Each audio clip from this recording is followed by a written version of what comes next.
Миру Господнього. Часто люди запитують, навіщо люблячий Господь Він створив сатану.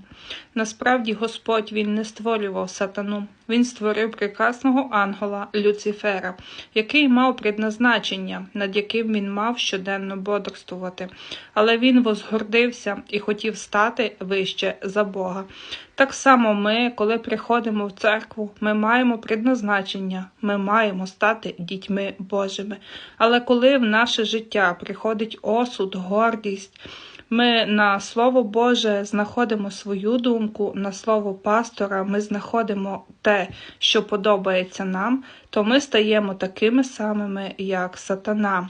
І насправді з цього всього є вихід – це покаяння. Нам потрібно покаятися і стати смиренними дітьми Божими, бо Господь, Він дає свою благодать тільки смиренним, а гордим Він противиться. Амінь.